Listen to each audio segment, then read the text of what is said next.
नमस्कार, स्वागत आहे तुमचे आमच्या चॅनलमध्ये। आवाज महामुंबईचा, शोध बातमीचा, कौल मनाचा। चला तर मग आमचे चॅनल शेअर करा, लाईक करा आणि सबस्क्राइब करा। धन्यवाद। इंडियन ऑइल अदानी व्हेंचर प्रकल्पात स्फोट, धुतुम गावाला बसले स्फोटाचे धक्के, एक कामगार होरपळला। धुतुम ग्रामपंचायत हद्दीतील ज्वलनशील पदार्थ साठवून ठेवणारी इंडियन ऑइल सध्याची Indian oil Adani venture limited हा प्रकल्प आहे। या प्रकल्पात बुधवार दिनांक 16 रोजी 4:40 सुमारास स्फोट झाला असून या स्फोटातील आगीत एक कामगार होरपळून गेला असून त्याला उपचारासाठी नवी मुंबई येथील रुग्णालयात हलवण्यात आले आहे, अशी माहिती सूत्रांकडून प्राप्त होत आहे। या स्फोटाची तीव्रता एवढी मोठी होती की धुतुम गाव स्फोटात हादरून गेले।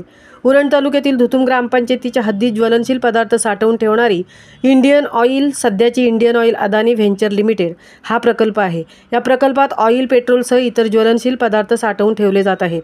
या प्रकल्पाच्या सुरक्षिततेच्या दृष्टीने कोणत्याही प्रकारची उपाययोजना प्रकल्प व्यवस्थापनाने न केल्याने बुधवार दिनांक 16 रोजी हा स्फोट घडण्याची घटना घडली। या स्फोटातील आगीत एक कामगार होरपळून गेला असून त्याला उपचारासाठी नवी मुंबई येथील रुग्णालयात नेण्यात आले असल्याची माहिती सूत्रांकडून प्राप्त होत आहे। या स्फोटाची तीव्रता एवढी मोठी होती की धुतुम गाव स्फोटात हादरून गेले असून गावकऱ्यांनी सुरक्षित ठिकाणी जाणे पसंत केले। या घटनेची माहिती तात्काळ उरण पोलीस यंत्रणेला मिळतात त्यांनी घटनास्थळी धाव घेऊन कामगारांना सुरक्षित ठिकाणी जाण्याचा सल्ला दिला।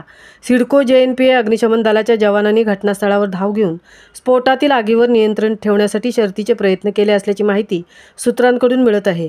या घटनेसंदर्भात Indian oil Adani venture limited प्रकल्पाच्या अधिकारी वर्गाकडे विचारणा केली असता त्यांनी बोलण्यास नकार दर्शवला आहे। धुतुम ग्रामपंचायत हद्दीतील Indian oil Adani venture limited या प्रकल्पात आग लागली असून आगीवर नियंत्रण ठेवण्यासाठी अग्निशमन दलाच्या जवानांकडून शर्थीचे प्रयत्न सुरू आहेत। जितेंद्र मिसाळ, वरिष्ठ पोलीस निरीक्षक, उरण पोलीस ठाणे। धुतुम ग्रामपंचायतीच्या हद्दीत Indian oil Adani venture limited हा प्रकल्प असून या प्रकल्पात बुधवारी स्फोट घडण्याची घटना घडली असून रहिवाशांच्या घरांना हादरे बसले आहेत। गावकरी भयभीत झाले असून या घटनेसंदर्भात सर्व गावकरी प्रकल्पाच्या प्रवेशद्वाराजवळ जमा झाले आहेत। या प्रकल्पात स्थानिक प्रकल्पग्रस्तांना रोजगार उपलब्ध करून देण्यासाठी धुतुम ग्रामपंचायतीच्या सरपंच सौ सुचिता प्रेमनाथ ठाकूर यांनी या अगोदर उपोषणही सुरू केले होते, तेव्हा पोलीस यंत्रणेने गावकऱ्यांना अटक करण्याचा प्रयत्न केला होता। अशा स्फोटाच्या घटना घडत असतील तर गावकऱ्यांच्या सुरक्षिततेच्या दृष्टीने कोणत्या उपाययोजना केली जात आहे, असा सवाल आज धुतुम ग्रामपंचायत प्रकल्पातील अधिकाऱ्यांना विचारणा करत आहेत। प्रेमनाथ ठाकूर, धुतुम ग्रामपंचायत सदस्य। आवाज महामुंबईचा चॅनेलसाठी अनंत नारंगीकर सह तृप्ती भोईर, धुतुम, उरण।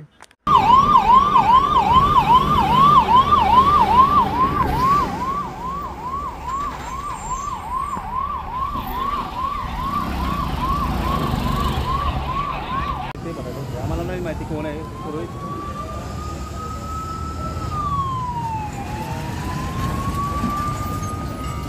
आमची नाही तर आंबोलत